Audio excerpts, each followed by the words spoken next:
Welcome back to Newsweek. Earlier this week, we reported on calls from a National Assembly committee to have so-called legal highs banned, with claims they could be more dangerous than illegal drugs. Now, a first-of-its-kind project based at Llandoch Hospital in Cardiff, which anonymously tests legal highs, says that 18% of them actually contained controlled drugs. The project has been criticised for promoting drug use, but that's a claim rejected by the Welsh Government, which funds it. Catherine Tresillian reports. Suicidal ideation, depression, anxiety, agitation. From pills to powders, they can affect your mind and your mood. Feelings of violence and aggression. So-called legal highs are synthetically manufactured to mimic the effects of illegal drugs. But with little knowledge on what those substances and their side effects truly are, is the problem spiralling out of control. Nowhere else in Europe is doing what's being done here. If you have drugs, they'll test them. Controversial, yes, but effective, they say. We opened the project to accept samples both from individuals and organisations, such that we could really well establish what drugs were in circulation, particularly in terms of new psychoactive substances, also known as legal highs. And this is how it works. Anyone can send a sample of something they've taken, document the side effects, and WEDINOS will report back on what exactly is in it. Some critics claim the project, which is funded by the Welsh Government, can be open to abuse. But the project says allowing the public access to their website helps potential users make more informed choices. They're playing games with their health by taking the material they're intended to buy in any case, but they're subjecting themselves to further risks because of the material is just not controlled. And that gives rise for a whole market to be sold over the internet. Dr. Hutchins offered to test some highs I had bought online a few days before. I have to say this isn't one that we've previously encountered, so this will be interesting for us.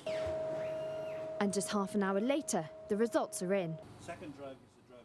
The substances were what they claimed to be, but had a purity level that he says would trigger a very strong reaction. Certainly we know that individuals who are using controlled drugs that are illegal will continue to use those drugs.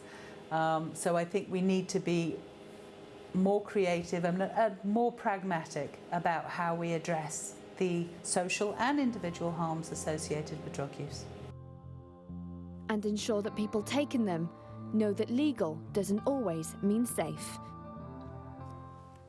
Right, Yaina Samuels is the founder of NuHi, which raises awareness about drugs, and Holly Clark, a former user of legal highs, who now shares her experience about using them with others. Thanks for talking to us today, both. Holly, I'll start with you.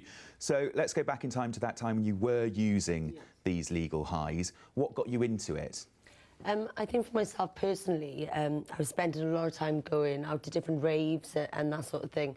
And although they were, you know, amphetamines and sort of ecstasy and things on the scene, legal highs started emerging onto the scene, and so it just went part and parcel with each other, really, to start taking those. I mean, I think it was Meow first that I took, and, you know, you'd go back to a house party, and it was just that sort of environment. So you'd experienced illegal drugs. Was there perhaps a perception at the time that, well, if these things are legal, then maybe they're more safe? I mean, I didn't have that perception. I mean, I was quite aware that these drugs hadn't been tested on, that, you know, I was taking a gamble with what I was taking. I was aware of that personally, but what worries me is the fact that, you know, like I say, they're not tested on. Nobody knows what's in them. What kind of things happened to you when you were using them? I know other people you know had some very bad experiences. The effects whilst I was on the drug quite simulated, you know, the illegal drugs that we know as ecstasy and such like.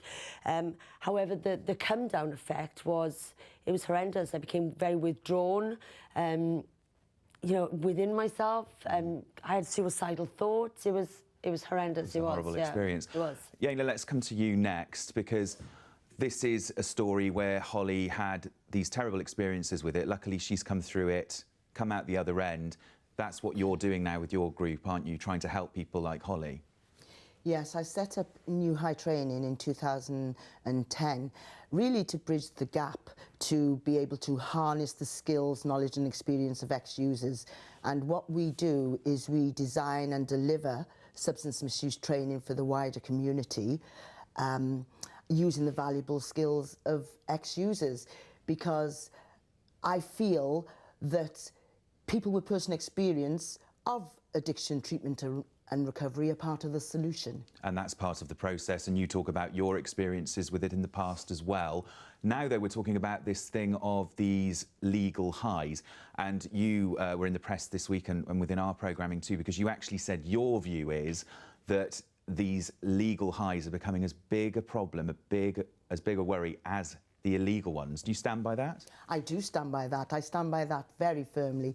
And it's interesting that you've asked me that, because this morning before I came on, I sent out a question on social media to a lot of young people, and the response came back was overwhelmingly that they also feel that legal highs are much more dangerous than illegal drugs. And just briefly, I spoke to Holly just now about this as well, and her experience was she knew perhaps some of the risks she was taking, but is your experience now, people are seeing all this colourful advertising online, they know that these things aren't illegal, that actually they don't realise that there's a danger involved?